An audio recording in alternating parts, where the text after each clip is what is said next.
নমস্কার, বেঙ্গলি পূজা পার্বণ ইউটিউব চ্যানেলের পক্ষ থেকে সকলকে স্বাগতম জানাই। বন্ধুরা, আমার চ্যানেলটি সাবস্ক্রাইব করেছেন তো? যদি না করে থাকেন এখনই সাবস্ক্রাইব করুন এবং সঙ্গে থাকা বেল আইকনটি চেপে দিন। বন্ধুরা, আজ আমি আপনাদেরকে দেখাবো আমি আমার গোপালকে যেভাবে স্নান করাই। তো সেই ভিডিওটি নিয়েই আজ আমি আপনাদের সামনে আসছি। তো স্নান করানোর জন্য আমি একটি অগরুর কৌটো নিয়েছি, কিছু ফুলের পাপড়ি নিয়েছি, ফল নিয়েছি এবং কর্পূর নিয়েছি, কাঁচা হলুদ বাটা নিয়েছি, চন্দন বাটা নিয়েছি। তো এই একটি পাত্রে গঙ্গা জল নিয়ে তাতে কর্পূর দিয়ে দিয়েছি, একটা তুলসী পাতা দিয়ে দিয়েছি, একটু ফলের রস করে দেব। তো বন্ধুরা, আপনারা ব্লেন্ডার থাকলে নিরামিষ ব্লেন্ডার, যেখানে কোনো পেঁয়াজ রসুন করেন না, এমন ব্লেন্ডার থাকলে সেই ব্লেন্ডার থেকে আপনারা রস করে নিতে পারেন।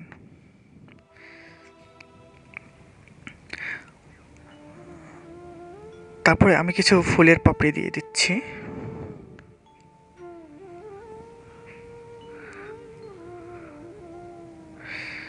চন্দন দিয়ে দিলাম,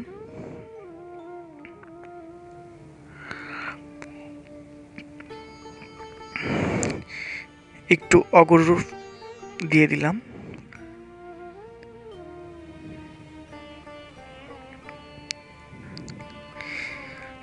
গোবর দিয়ে দিলাম একটু, একদম অল্প। আপনারা চাইলে গোমূত্র দিতে পারেন 1 ফোঁটা। আমি শুকনো গোবর দিয়ে দিয়েছি,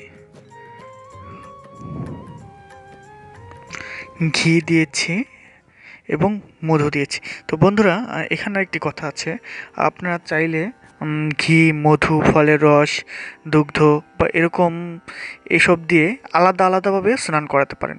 সেটাকে মহা অভিষেক বলা হয়। আমি এখানে দুধ নিয়েছি আলাদা, কিন্তু সব কিছু জলের সাথে মিশিয়ে দিয়েছি। তো আপনারা চাইলে আলাদা আলাদাভাবে অভিষেক করাতে পারেন। তো যেহেতু আমার নিত্য পূজার ব্যাপার, তাই আমি সব কিছু একসাথে মিশিয়ে নিয়েছি। আর হলুদ বাটা দিয়ে গোপালের সর্বাঙ্গে মেখে দিতে হবে এবং খুব সতর্কতার সাথে মেখে দিতে হবে, যাতে চোখে কোনোভাবে না লাগে। কারণ আমাদেরকে ভাবতে হবে যে গোপাল একজন শিশু এবং শিশুর মতো করেই তার সেবা করতে হয়। তো শিশুর চোখে হলুদ লাগা মানে বুঝে নিত, তো সেভাবেই আমাদেরকে সাবধানে হলুদ লাগাতে হবে।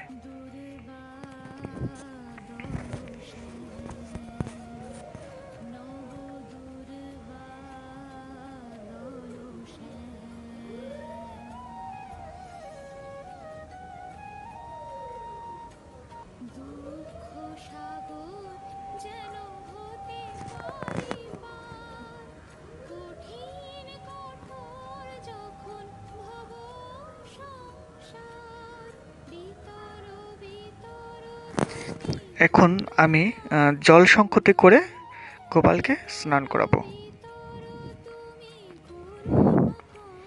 তো আপনি আপনার ইচ্ছে মতো জল শঙ্খতে জল নিয়ে গোপালের সর্বাঙ্গে ঢেলে দিতে পারেন, ঢেলে দিয়ে স্নান করাবেন এভাবে।